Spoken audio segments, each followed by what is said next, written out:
దేశవ్యాప్తంగా వినాయక చవితి ఉత్సవాలు ఘనంగా మొదలయ్యాయి. దివి నుంచి దిగివచ్చే బొజ్జ గణపయ్య కోసం ఇప్పటికే ఊరూరా వాడవాడల అందమైన మండపాలను ఏర్పాటు చేశారు. వివిధ రూపాల్లో లంబోదరుడి ప్రతిమలతో ప్రతి వీధి కళకళలాడుతోంది.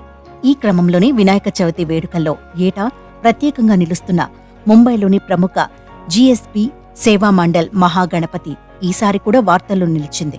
దేశంలోనే సంపన్న వినాయకుడిగా పేరొందిన ఈ విఘ్నేశ్వరుడి వేడుకలకు ఈ ఏడాది ఏకంగా 400 కోట్ల రూపాయలతో ఉత్సవ కమిటీ సభ్యులు బీమా చేయించారు. అయితే ఇక్కడి విగ్రహాన్ని భారీ ఎత్తున బంగారం, వెండి ఆభరణాలతో అలంకరించడమే ఇందుకు కారణం. ముంబై శివారులోని మతుంగా ప్రాంతంలో గత 7 దశాబ్దాలుగా జీఎస్బీ సేవా మండల్ ఆధ్వర్యంలో వినాయక చవితి వేడుకలను ప్రత్యేకంగా నిర్వహిస్తున్నారు. అయితే ఈసారి 70వ వార్షికోత్సవం సందర్భంగా ఈ మండపంలోని గణపయ్య విగ్రహాన్ని ఏకంగా 66 కిలోల బంగారం, 325 కిలోల వెండి ఆభరణాలతో అలంకరించారు. ఈ క్రమంలోనే ముందు జాగ్రత్తగా ఈ వేడుకలకు 400 కోట్లతో బీమా చేయించినట్లు నిర్వాహకులు వెల్లడించారు. వేడుకలను నేటి నుంచి సెప్టెంబర్ 11 వరకు 5 రోజుల పాటు నిర్వహించనున్నారు.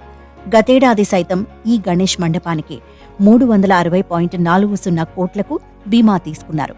భక్తులు, నిర్వాహకులకు ఇది వర్తిస్తుందని తెలిపారు.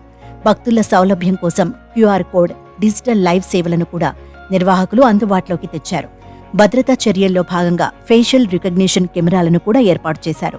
మరోవైపు ముంబైలోనే ఉన్న లాల్బాగ్ రాజు విఘ్నేశ్వరుడి విగ్రహం కూడా చాలా ప్రత్యేకతలు కలిగి ఉంది. అయితే ఈ ఏడాది లాల్బాగ్ గణపతికి అనంత్ అంబానీ భారీ విరాళం ప్రకటించారు. అనంత్ తరపున 20 కేజీల బంగారు కిరీటాన్ని గణనాథుడికి బహూకరించారు. ఈ కిరీటం ధర 15 కోట్లు ఉంటుందని, దీన్ని తయారు చేయడానికి 2 నెలల సమయం పట్టిందని అనంత్ సిబ్బంది తెలిపారు.